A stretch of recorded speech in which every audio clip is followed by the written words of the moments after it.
ನಮಸ್ತೆ ಪ್ರಿಯ ವೀಕ್ಷಕರೇ, ನಾನು ಡಾಕ್ಟರ್ PK ಪ್ರವೀಣ್ ಬಾಬು, ಆಯುರ್ವೇದ ಮತ್ತು ಮರ್ಮ ಚಿಕಿತ್ಸಾ ತಜ್ಞರು, ದಾವಣಗೆರೆ.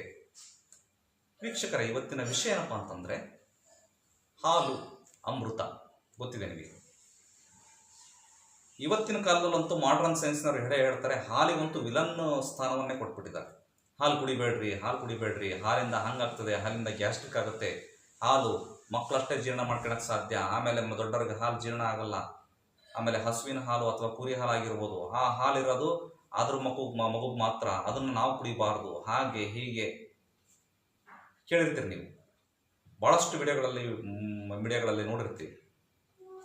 ಅದರ ಸತ್ಯ ಅಸತ್ಯತೆಗಳನ್ನು ನಾನು ಕೂಲಂಕುಷವಾಗಿ ಇವತ್ತು ಎಕ್ಸ್ಪ್ಲೇನ್ ಮಾಡಲಿಕ್ಕೆ ಹೊರಟಿದ್ದೇನೆ. ದಯವಿಟ್ಟು ವಿಡಿಯೋವನ್ನು ಸಂಪೂರ್ಣವಾಗಿ ನೋಡಿ. ಆಮೇಲೆ ನಿಮಗೆ ಸರಿ ಅನಿಸಿದರೆ ಹಾಲು ಕುಡಿರಿ, ಸರಿ ಅನಿಸದೇ ಇದ್ದರೆ ಬಿಟ್ಟು ಬಿಡಿ. ವೀಕ್ಷಕರೇ, ಹಾಲು ಅಮೃತ. ಹಾಲು ಮಗು ಹುಟ್ಟಿದಾಗಿನಿಂದನೂ ಕೂಡ ಫಸ್ಟ್ ಅವನು ಕುಡಿಯೋದು ಹಾಲೇ. ಹಾಲು ಎಲ್ಲರಿಗೂ ಕೂಡ ಸಾತ್ಮ್ಯ. ಎಲ್ಲ ರೀತಿಯ ಸಸ್ತನಿಗಳಿಗೂ, ಮನುಷ್ಯ ಮಾತ್ರ ಅಲ್ಲ, ಸಸ್ತನಿಗಳಿಗೆ ಎಲ್ಲವಕ್ಕೂ ಕೂಡ ಹಾಲು ಸಾತ್ಮ್ಯ. ಹಾಲೇ ಸರ್ವಶ್ರೇಷ್ಠ, ಹಾಲೇ ಪರಿಪೂರ್ಣ ಆಹಾರ. ಆಧ್ಯಾತ್ಮದಲ್ಲೂ ಕೂಡ ಹಾಲಿಗೆ ಪಂಚಾಮೃತವನ್ನು ಮಾಡಬೇಕಾದ್ರೆ ಆಗಲಿ, ಪೂಜೆ ಪುನಸ್ಕಾರಗಳನ್ನು ಮಾಡಬೇಕಾದ್ರಾಗಲಿ, ಹಾಲಿಗೆ ಪ್ರಮುಖವಾದಂತಹ ಪಾತ್ರ, ಅತ್ಯುನ್ನತವಾದಂತಹ ಪಾತ್ರ. ಯಾಕೆ ಇದಕ್ಕೆ ಪೂಜನೀಯ ಸ್ಥಾನವನ್ನು ನಮ್ಮ ಭಾರತೀಯ ಇತಿಹಾಸದಲ್ಲಿ, ಪುರಾಣ ಪುಣ್ಯಕಥೆಗಳಲ್ಲಿ, ಆಮೇಲೆ ವೇದ ಉಪನಿಷತ್ತುಗಳಲ್ಲಿ ಯಾಕೆ ಕೊಟ್ಟರು? ಈ ಹಾಲಿಗೆ ಮನುಷ್ಯನನ್ನು ಕಾಪಾಡುವ, ಅವನ ರುಜನಗಳನ್ನು ನಿವಾರಿಸುವಂತಹ ಶಕ್ತಿ ಇರೋದ್ರಿಂದ ಇದಕ್ಕೆ ಆಧ್ಯಾತ್ಮದ ನೆರೆಗಟ್ಟು, ಆಧ್ಯಾತ್ಮದ ಹಿನ್ನೆಲೆ, ಆಧ್ಯಾತ್ಮದ ಒಂದು ಸ್ಥಾನವನ್ನು ಕೊಟ್ಟರು. ವೀಕ್ಷಕರೇ, ಇದು ಆಧ್ಯಾತ್ಮ ರೀತಿಯಿಂದ ಎಕ್ಸ್ಪ್ಲನೇಷನ್ ಮಾಡಿ ಆಯಿತು, ಆದರೆ ನಮ್ಮ ಆಯುರ್ವೇದದ ರೀತಿಯಿಂದ ಎಕ್ಸ್ಪ್ಲೇನ್ ಮಾಡಲಿಕ್ಕೆ ನಾನು ಹೊರಟಿದ್ದೇನೆ. ವೀಕ್ಷಕರೇ, ಹಾಲು ಕುಡಿಬೇಡ್ರಿ, ಹಾಲು ಕುಡಿಬೇಡ್ರಿ, ಹಾಲು ಕುಡಿಬೇಡ್ರಿ, ಹಾಲು ಕುಡಿಬೇಡ್ರಿ ಅಂತ ಹಲವಾರು ಆಹಾರ ತಜ್ಞರು ಹೇಳ್ತಿರ್ಬೋದು. ಆದರೆ ಹಾಲನ್ನು ಯಾವುದನ್ನ ಕುಡಿಬಾರ್ದು ಗೊತ್ತಾ ವೀಕ್ಷಕರೇ? ಇವತ್ತಿನ ದಿನಮಾನಗಳಲ್ಲಿ ಹಾಲನ್ನ ಉತ್ಪತ್ತಿ ಜಾಸ್ತಿ ಆಗಲಿ ಅಂತಂದು ಆ ಹಸುವಿಗೆ, ಆ ಎಮ್ಮೆಗೆ ಸ್ಟೀರಾಯ್ಡ್ ಇಂಜೆಕ್ಷನ್ ಮಾಡ್ತಾರೆ, ಅವಕ್ಕೆ ಕೆಮಿಕಲ್ ಪ್ರಯೋಗ ಮಾಡ್ತಾರೆ, ಅವಕ್ಕೆ ಇಂಡಿ ಗೂಸ ಅಂತೇಳಿ ಇನ್ಯಾವುದೋ ಕೆಮಿಕಲ್ ಪ್ರಯೋಗವನ್ನು ಮಾಡಿಬಿಟ್ಟು ಆ ಥರದ ಆಹಾರ, ಹಾರ್ಮೋನಲ್ ಇಂಜೆಕ್ಷನ್ಸ್ ಮಾಡ್ತಾರೆ, ಹಾಲು ಕ್ವಾಂಟಿಟಿ ಜಾಸ್ತಿ ಆಗಲಿ ಅನ್ನೋ ಉದ್ದೇಶಕ್ಕೆ. ಆ ಥರ ಅಡಲ್ಟ್ರೇಟೆಡ್ ಮಿಲ್ಕ್ ಹಾಲನ್ನು ಕುಡಿಬೇಡಿ ಅಂತ ಹೇಳದ ಹೊರತು, ಶುದ್ಧ ದೇಸಿ ಆಕಳಿನ ಹಾಲು ಅಮೃತ ಸಮಾನ. ನೀವು ಕುಡಿಯುವಂತಹ ಹಾಲಿನಲ್ಲಿ ಕಲಬೆರಕೆ ಇರೋದ್ರಿಂದ, ಅದರಿಂದ ಹಾರ್ಮೋನಲ್ ಚೇಂಜಸ್ ಮಹಿಳೆಯರಾಗೋದ್ರಿಂದ ಹೆಣ್ಮಕ್ಳೆಲ್ಲ ಋತುಮತಿ ಬೇಗ ಅರ್ಲಿ ಸ್ಟೇಜಲ್ಲಿ ಆಗ್ತಿದ್ದಾರೆ. ಯಾಕಪ್ಪ ಅಂತಂದರೆ ಆ ಹಸುವಿಗೆ ಈಸ್ಟ್ರೋಜನ್ ಪ್ರೊಜೆಸ್ಟ್ರಾನ್ ಹಾರ್ಮೋನನ್ನು ಇಂಜೆಕ್ಟ್ ಮಾಡ್ತಾರೆ. ಆ ಅಂಶ ಆ ಹಸುವಿನ ಹಾಲಲ್ಲಿರ್ತದೆ. ಆ ಹಾಲನ್ನು ಕುಡಿದಾಗ ಆ ಒಂದು ಹುಡುಗಿಗೆ, ಆ ಹುಡುಗಿಯ ದೇಹದಲ್ಲಿರುವಂಥ ಹಾರ್ಮೋನ್ಸ್ ಚೇಂಜ್ ಆಗ್ತದೆ. ಅದರಿಂದ ಆಕೆಗೆ ಋತುಮತಿ ಆಗೋದ್ರಲ್ಲಿ ವ್ಯತ್ಯಯ ಆಗ್ಬೋದು, ಋತುಸ್ರಾವದಲ್ಲಿ ವ್ಯತ್ಯಯ ಆಗ್ಬೋದು, ಅಥವಾ ಇನ್ಯಾವುದೋ ಬೇರೆ ಕಾಯಿಲೆಗಳು ಬರ್ಬೋದು ಹೊರತು ಈ ಥರದ ಒಂದು ಯಾವುದೇ ರೀತಿಯ ಕೆಮಿಕಲ್ ಪ್ರಯೋಗ ಮಾಡದೇ ಇರೋಂತಹ ಹಾಲು ಸರ್ವಶ್ರೇಷ್ಠ. ಹಂಗಾದರೆ ಹಾಲನ್ನು ಯಾರು, ಎಷ್ಟು, ಯಾವಾಗ, ಯಾಕೆ, ಎಮ್ಮೆ ಹಾಲ, ಆಕಳ ಹಾಲ, ಎಮ್ಮೆ ಹಾಲಿನ ಗುಣ ಏನು, ಆಕಳ ಹಾಲಿನ ಗುಣಗಳು ಏನು, ಯಾರು ಕುಡಿಬೇಕು, ಯಾರು ಕುಡಿಬಾರ್ದು, ಯಾರು ಕುಡಿಬೇಕು, ಯಾಕೆ ಕುಡಿಬೇಕು, ಯಾರು ಕುಡಿಬಾರ್ದು, ಯಾಕೆ ಕುಡಿಬಾರ್ದು ಅನ್ನೋದು ಸವಿಸ್ತಾರವಾದಂತಹ, ಇದರ ಹಿಂದೆ ಇರುವಂತಹ ಆಯುರ್ವೇದಿಕ್ ಸೈನ್ಸನ್ನು ನಾನು ಎಕ್ಸ್ಪ್ಲೇನ್ ಮಾಡಲಿಕ್ಕೆ ಕೊಟ್ಟಿದ್ದೇನೆ.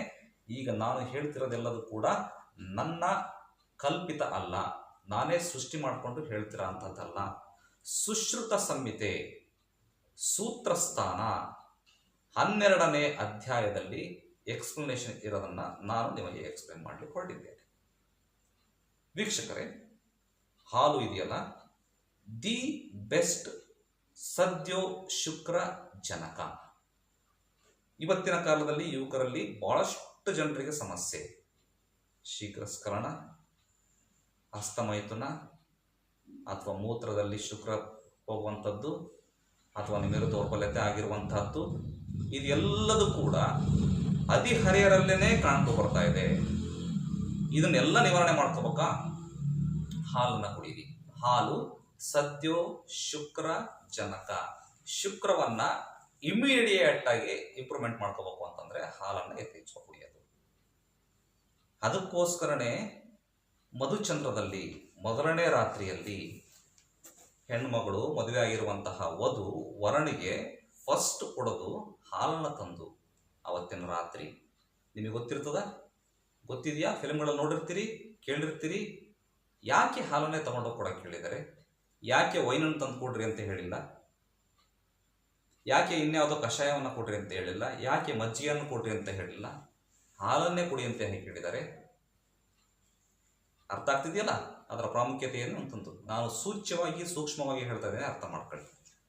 ಅದಕ್ಕೋಸ್ಕರ ಹಾಲು ದಿ ಬೆಸ್ಟ್ ರಸಾಯನ ಮತ್ತು ವಾಜೀಕರಣ ಔಷಧಿ. ಹಾಗಾಗಿ ಹಾಲನ್ನು ಎಲ್ಲರೂ ಯಾವುದೇ ವಯೋಮಿತಿ ಇಲ್ಲದಲೆ, ಯಾವುದೇ ಲಿಂಗಭೇದ ಇಲ್ಲದಲೆ ಎಲ್ಲರೂ ಉಪಯೋಗ ಮಾಡಿ. ಸೊ ಹಾಲನ್ನು ತಗೋಬೇಕು ಅಂತ ಹೇಳಿಬಿಟ್ರಿ ಡಾಕ್ಟ್ರೆ.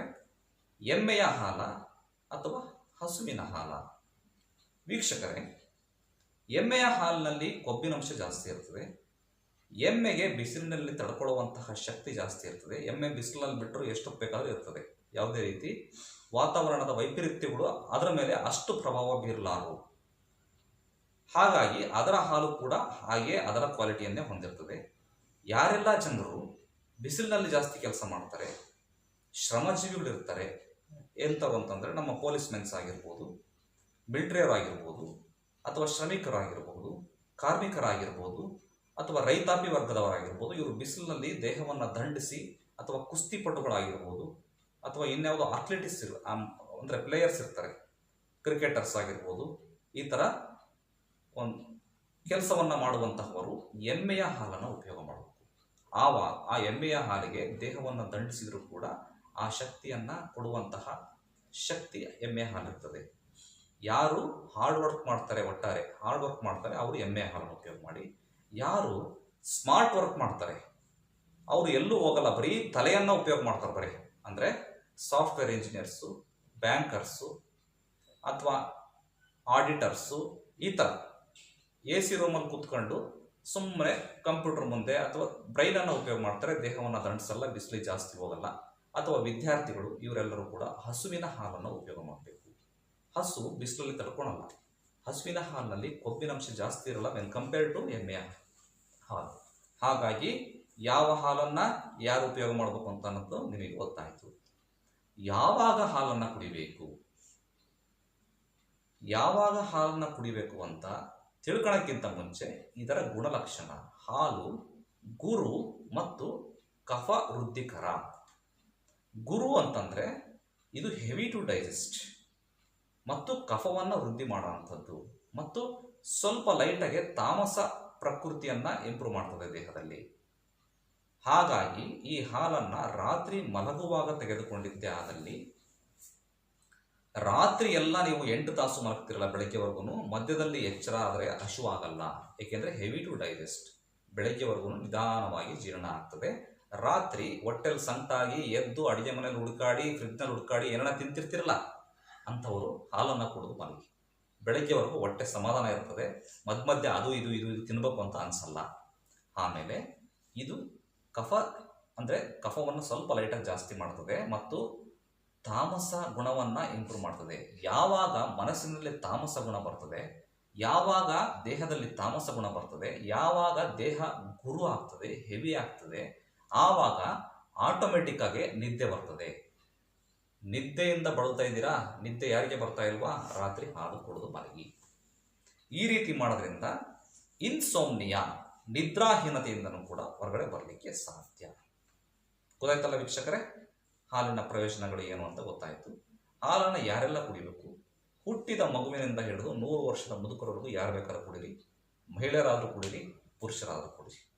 ಆದರೆ ಯಾರಿಗೆ ಕಫದ ಸಮಸ್ಯೆಗಳು ಜಾಸ್ತಿ ಇರ್ತದೆ, ತಿರ್ಗಾ ಶೀತ ಜಾಸ್ತಿ ಆಗ್ತಾ ಇರ್ತದೆ, ಅಂಥವರು ಹಾಲನ್ನು ಕುಡಿಲೇಬೇಡ್ರಿ ಅಂತ ಹೇಳಲ್ಲ. ಹಾಲಿನ ಕೆರೆಯನ್ನು ತೆಗೆದು ಹಾಲಿಗೆ ಒಂದು ಚಿಟಿಕೆ ಅರಿಶಿನ ಪುಡಿಯನ್ನು ಹಾಕ್ಕೊಂಡು ಕುಡಿಯೋದು ಸೂಕ್ತ.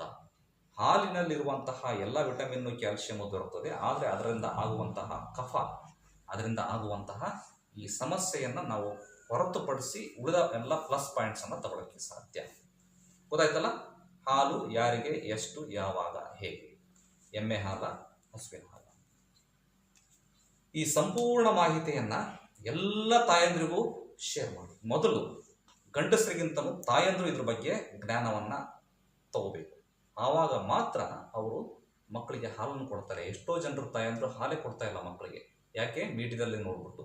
ಹಾಗಾಗಿ ಹಾಲು ಸಂಪೂರ್ಣ ಆಹಾರ ವೀಕ್ಷಕರೇ. ಹಾಲನ್ನು ಧೈರ್ಯವಾಗಿ ಎಲ್ಲರೂ ಕೂಡ ಉಪಯೋಗ ಮಾಡ್ಬೋದು. ಇದು ನಾವು ಪುರಾತನ ಕಾಲದಿಂದನೂ ಕೂಡ ನಮ್ಮ ಭಾರತೀಯ ಆಹಾರ ಪದ್ಧತಿಯಲ್ಲಿ ಒಂದು ಹಾಸುಹೊಕ್ಕು ಆಗಿರುವಂತಹ ಒಂದು ದ್ರವ್ಯ ಹಾಲು ಅನ್ನೋದು. ಗೊತ್ತಾಯ್ತಲ್ಲ? ಮುಂದಿನ ಸಂಚಿಕೆಯಲ್ಲಿ ಮತ್ತೆ ಭೇಟಿಯಾಗುತ್ತೆ. ಧನ್ಯವಾದಗಳು.